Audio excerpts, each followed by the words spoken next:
Hi guys. Tonight I'm going to do what we call drip beef, but I think there are other names for it. I'm going to can this. I'm going to be using some Italian dressing mix, a jar of pepperoncinis. I don't know if you can see that. I've got the sliced ones. You can use sliced or whole. I have a chuck roast here. I'm going to start out by cubing this, browning it, and then after it's all browned, I will add this and a cup of beef broth, and then I will fill my jars. Any remaining space I have in the jars, I have some additional beef broth over there that I'll be warming up. This is a hot pack. I do want to say, I don't know if any of you have noticed in the past, but I use a flat top stove, glass, and this is one of those Lodge cast iron enamel pots, and I do can on it, and I do use cast iron on it. You want to make sure you really clean your burners and stuff before using any of these pots on here. I've heard a lot of discussion about using them. I have had no problems, but yeah, that is a key factor in using this stove. And then just gently putting your pot on there. You don't want to drop it or even set it down hard like you may on your gas stoves. So yeah, just a little tip there. Just make sure that your burners are really clean, that you don't have any burnt on spots or food or what have yous on there. So yeah, I'm going to brown this off in this pot. So I'll move back over here. I hope I wasn't all noisy there. I've also washed everything really well with bleach, rinsed it, and then went over it with vinegar. And I have my non-slick on there, and it's being slickery. So I am just going to cube this, and I will take out a lot of the fat as I go along, just personal preference. You can always render that fat for other projects.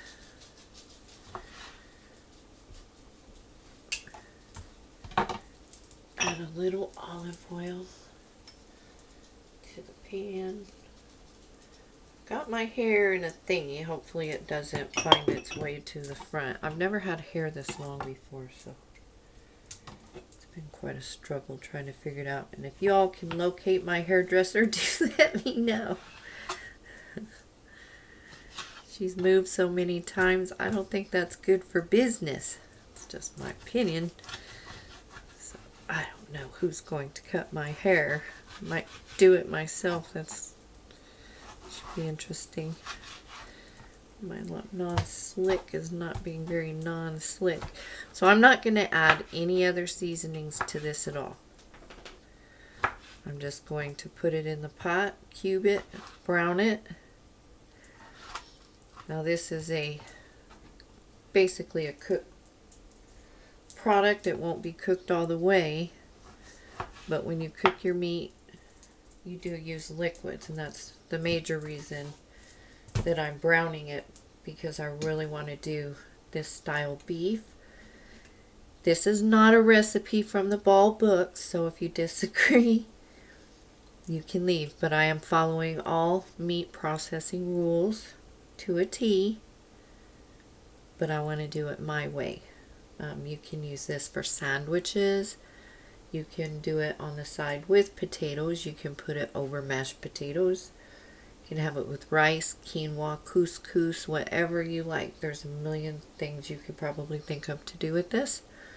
I want to have it on hand. I like it really well. I usually do the whole roast in the crock pot with these same things. So I'm going to go ahead and finish cutting this up into cubes. get it browned off, and when I get that done, we will be back. I hope you all have had a great week. We have a new president. So I'll see you in a little while.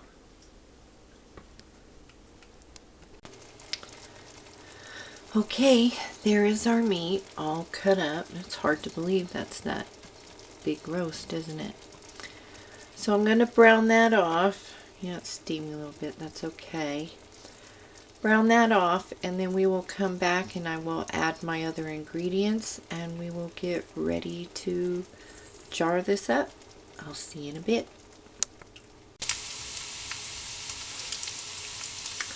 Okay, the meat is as brown as I want it to be. So next I am adding, maybe,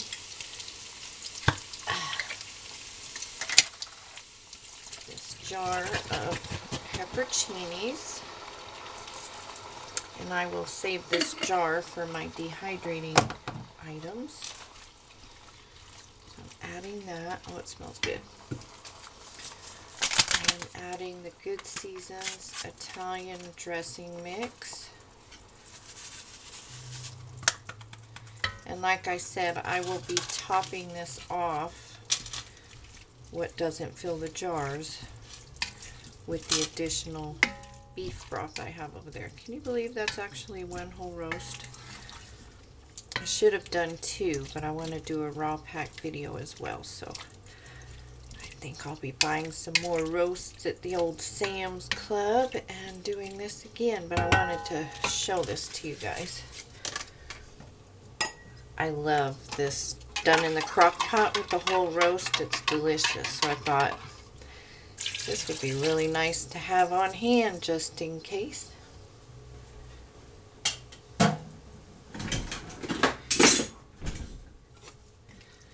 Stir this up.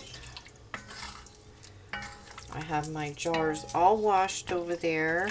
My rings are washed. My lids have been washed and they're in warm water. You don't boil the new lids anymore with Ball. Oh, that smells really good. Okay, so that's up to temperature. So what I'm going to do, I'm going to rearrange the kitchen, put this over there, get my canning pot put on, and we will be right back.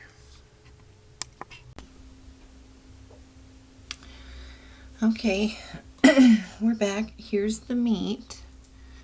I'm getting in the light. So there's the meat.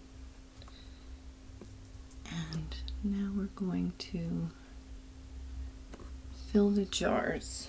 So I have 3 quarts of water in my canner. Get my funnel.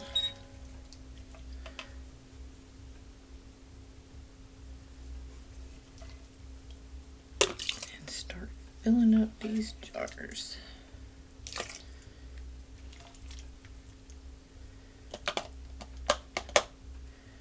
You want to fill these to 1 inch of headspace.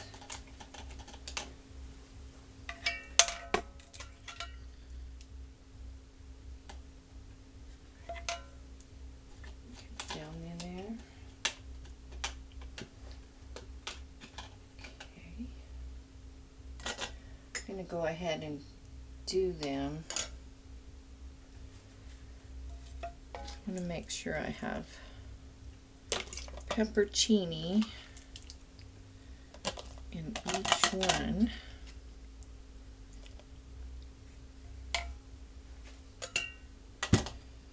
I have my vinegar right there to clean the rims. I have some paper towels ready over there. I'm trying to be a little more prepared today.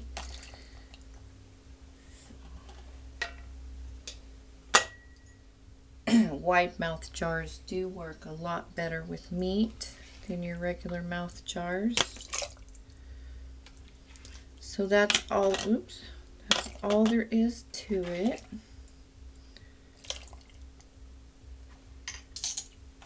And I just want to make sure each one has a little bit of everything. I may not need that broth over there at all. Might have to find something else to do with that.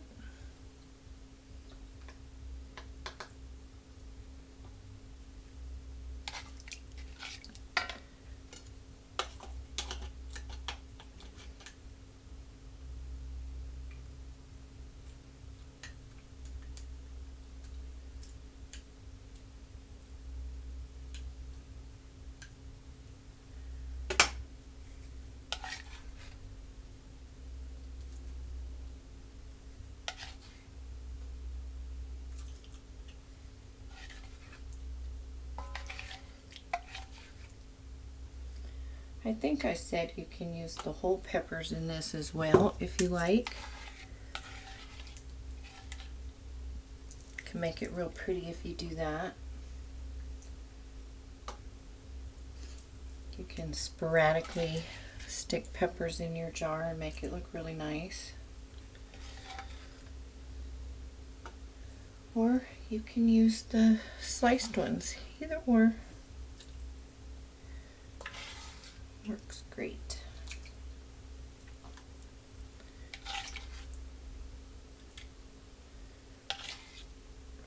So it looks like I'll get 3 pints out of 1 roast. And the way you can kind of gauge that is, a pint is a pound the world around, right?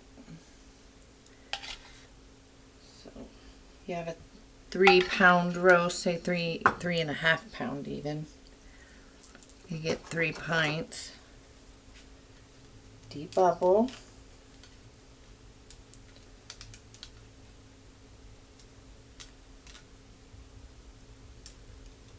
Got to factor in some waste for the fat. I did trim off a bit of fat.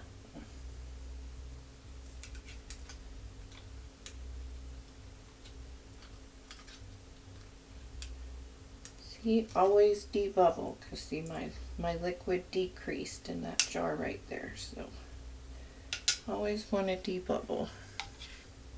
But I still think it's okay. So next, take your paper towel with vinegar. Vinegar is the best thing to get the grease off the rims of your jars. Clean those really well. Even though these lids haven't been boiled, I still use the magnet just so I'm not touching it so much. Finger tight.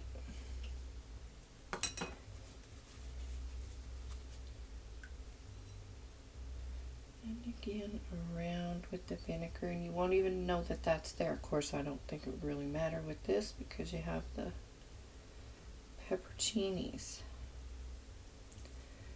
So I will add something else to this pot to make sure I have a full canner. These will process for 75 minutes. For me, it's 15 pounds of pressure. And that will start after it has vented for 10 minutes. Put your jiggler on, or your pepcock, or however you say it. Put that on, and when that starts to jiggle, you'll start your time. And you'll want to adjust your heat so it's not going too crazy. So there you go. We have our Italian drip beef in the canner, and I will be adding something else to make sure I have a full load. So I will see you in 75 minutes, or in a little bit. Maybe I'll come back when it comes up to pressure.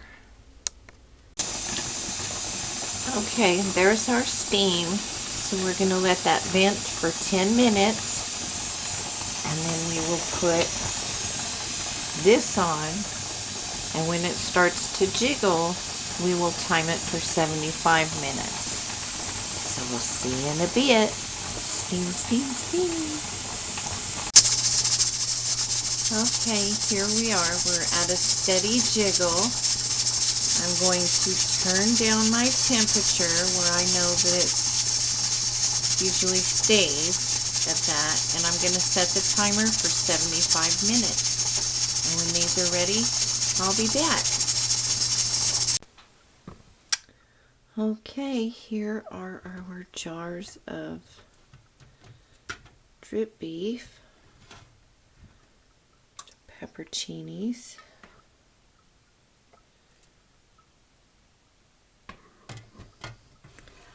I let these come down from pressure.